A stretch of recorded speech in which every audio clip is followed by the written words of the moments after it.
Assalamualaikum warahmatullahi wabarakatuh ya. Jumpa lagi saudaraku, Jumat Wage ya, dimanapun Anda berada.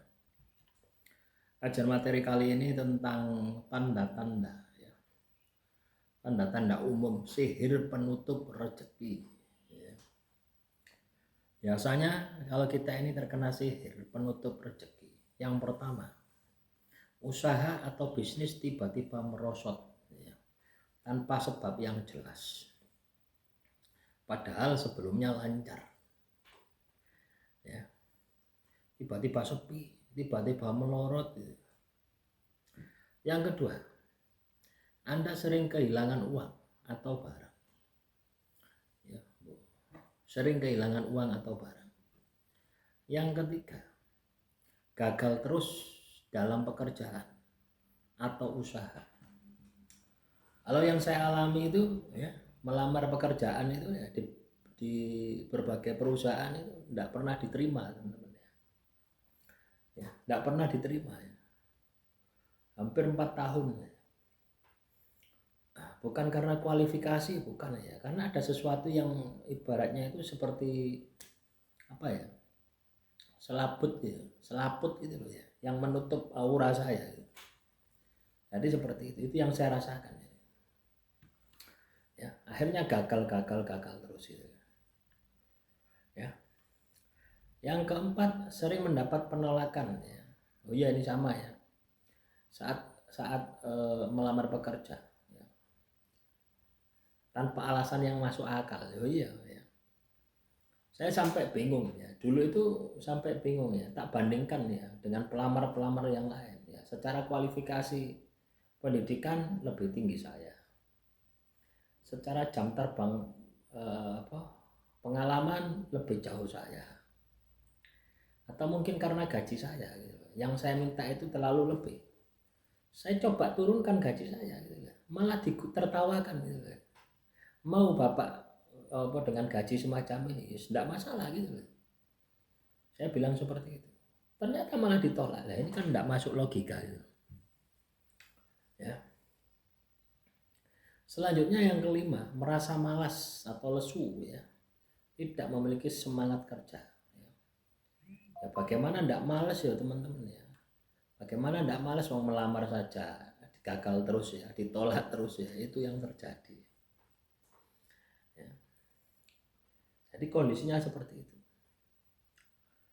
Selalu merasa cukup tapi tidak pernah berlebih. Uang cepat habis tanpa tahu kemana perginya ya. Jadi Anda punya uang itu cepat hilangnya, cepat perginya. Yang ketujuh, mimpi buruk yang berulang ya. Jadi kalau Anda sering mimpi buruk dan berulang, terutama mimpi ya, ini yang fatal ya, ini kelas berat ya, mimpi sekolah dan mimpi bekerja ya. Artinya Anda mimpi sekolah tapi kamu sudah lulus dari sekolah, mimpi bekerja kamu sudah pindah dari pekerjaan itu. Nah, itu. Yang kedelapan, Anda akan merasa diawasi atau tidak tenang di tempat kerja ataupun di rumah. Jadi dimanapun Anda itu merasa seperti ada yang nguntit gitu. Nah, itu juga tanda-tanda ya. 9. Pertengkaran dalam rumah tangga karena urusan keuangan, meskipun sebelumnya tidak ada masalah ya. Nah, ini juga ya, ini juga perlu diperhatikan. 10. Ada energi negatif di tempat usaha dan rumah, seperti pelanggan ya, atau rekan kerja Anda tiba-tiba menjauh gitu. Ya. Nah, itu teman-teman. Selanjutnya tanda fisik atau psikis ya. Anda sering sakit kepala tak kunjung sembuh ya, terutama setelah berusaha secara medis ya. Anda sudah berobat kemana-mana, kepala Anda itu cawang kayak migrain gitu. Saya juga mengalami kondisi itu ya waktu itu. Saat ini saya tidak pernah sakit kepala ya. Waktu itu dilirik ngawal lundas itu ya. Terus dada sesak tanpa sebab medis ya. Dadamu itu sesak ya, tanpa sebab medis. Ambekan itu tidak solos, seperti ada apa ya, sumbatan. Mudah marah atau sedih tanpa alasan, ya. Mudah nelongso, ya. Marah atau sedih tanpa alasan.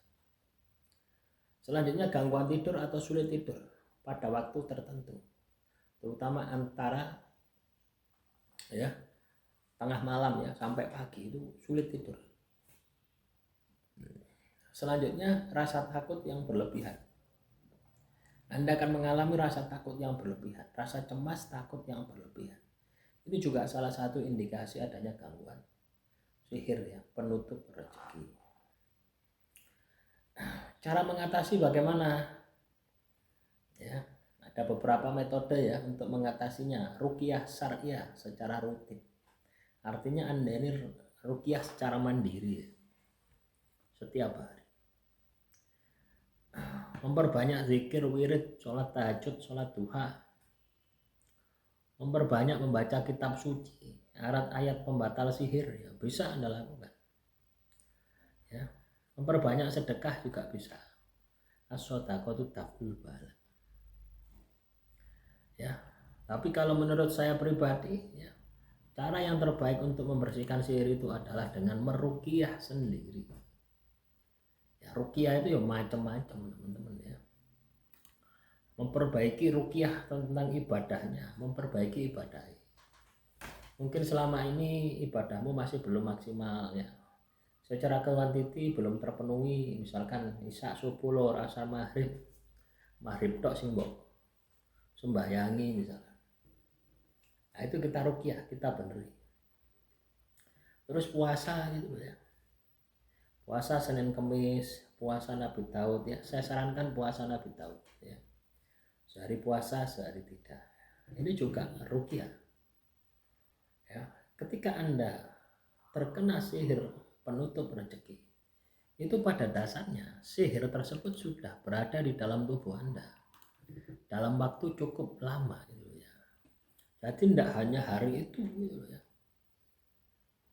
Jangan kira Anda terkena sihir terus sihirnya itu hari itu dikirim gitu ya. Tidak.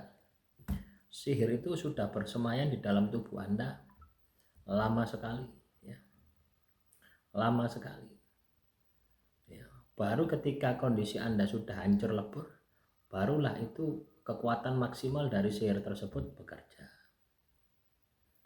Ya, sihir itu merubah perilaku kita ya, yang positif menjadi negatif.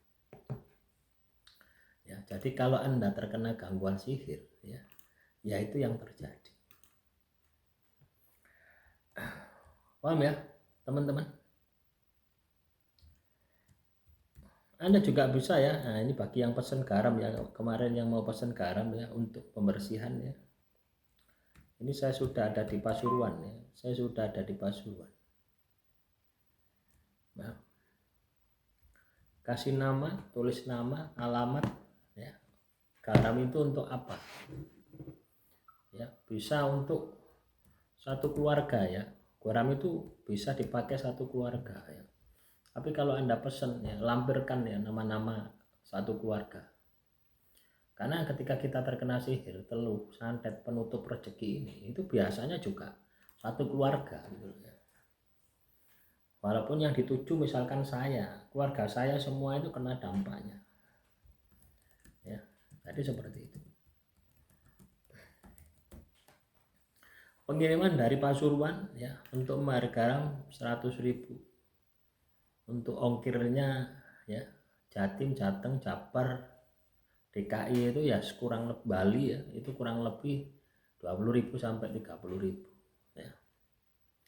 Demikian yang bisa saya sampaikan, semoga materi yang singkat ini bisa nambah wawasan Anda ya. Kurang lebihnya saya mohon maaf. Assalamualaikum warahmatullahi wabarakatuh. Salam Rahayu, Rahayu, Rahayu.